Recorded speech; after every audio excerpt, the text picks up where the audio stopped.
If you've ever tried to generate an image with AI, you totally know the feeling. You type in a few words and you get, well, something close but not quite, right?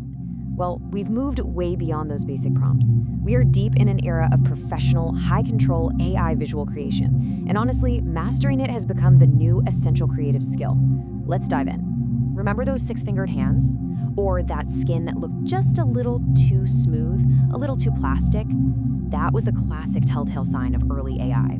What's so wild about this is that it puts a real number on just how far we've come. Midjourney V7 went right after that problem, and as you can see, it cut down those hand errors by a massive 82%. The uncanny valley is shrinking, and it is shrinking fast. So, here's the game plan for this explainer. First up, we'll talk about why these super powerful tools can still give you some weird results.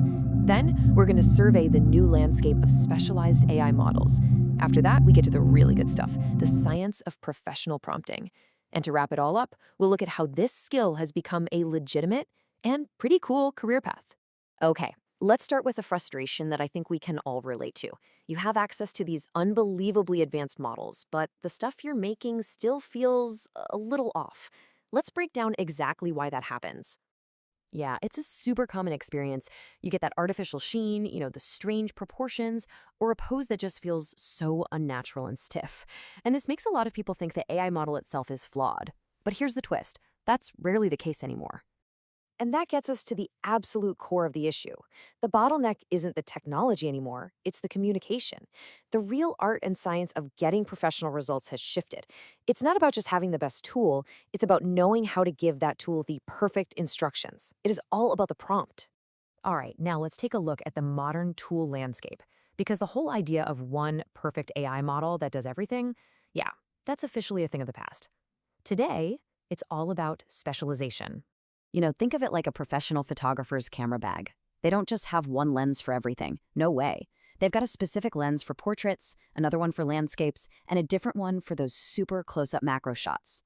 It's exactly the same now for AI image generation. The pros know which model is a beast at photorealism, which one's the best for artistic styles, and which one to use when you need perfect text. And this table just lays it all out perfectly. It's based on the trusted LMA Arena leaderboard, which ranks these models based on tons of human preference votes, so it gives us a really solid data-backed snapshot.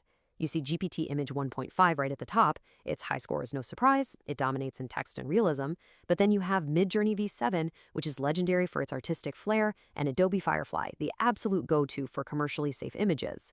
Knowing this chart is basically knowing the playbook for 2026. Okay, now for the part you've been waiting for. We know the problem. We know the tools, so how do we actually use them like a pro? This is where we get into the science of speaking the AI's language.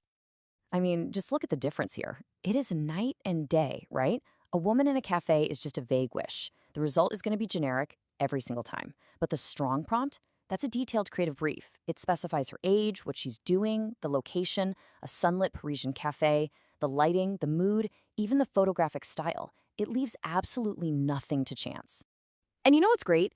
You can actually boil that awesome prompt down to a super simple, repeatable formula. This is the core framework that pros use: subject, action, style, and context. What's the main focus? What are they doing? What should it look like? And what's the overall vibe? Answering those four questions is the foundation of every single great prompt. Okay, but here's where it gets a little bit more complex. You can't just take that one perfect prompt and use it everywhere. Nope, the experts are clear. Prompting is now model-specific. Each AI has its own syntax, its own preferences, its own language, really. A great prompt for Midjourney might be a terrible one for Flux. For instance, if you want maximum control with a model like Flux 2, pros use structured JSON. And yeah, it looks like code because it pretty much is a form of code. You're defining these key value pairs for the scene, the subjects, the lighting. This gives you surgical precision, which is absolutely essential for things like consistent product photography. Now contrast that with Midjourney V7. It's a totally different ballgame. It actually prefers short, high-impact phrases. You put the most important stuff right at the beginning.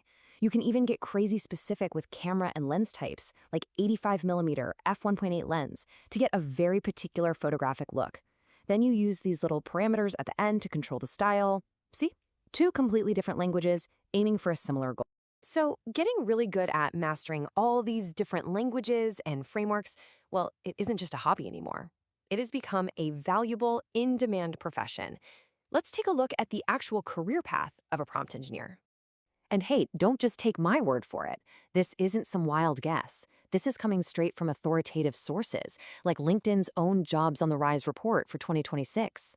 It lists AI engineer and prompt engineer right up there at the top. The market has realized that the person who can effectively translate a human idea into machine instructions is incredibly valuable. So, what does it actually take to get one of those jobs?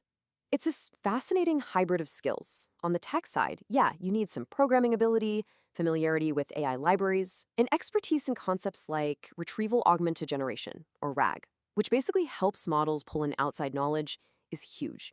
But it's also about having sharp communication skills, the ability to understand a business goal, and design the right AI solution. It's half tech wizard, half creative translator. And it gets even more interesting. Beyond a traditional salary, there's a whole booming creator economy just for the prompts themselves. On marketplaces like PromptBase and Prompt Hero, a perfectly crafted prompt is now a digital asset that you can actually sell. So, if you figure out a prompt that reliably creates amazing corporate headshots, for example, other people will pay you to use it. It's amazing. And all of this brings us to our final big question. We've seen AI image generation evolve from a fun novelty into a precise professional tool.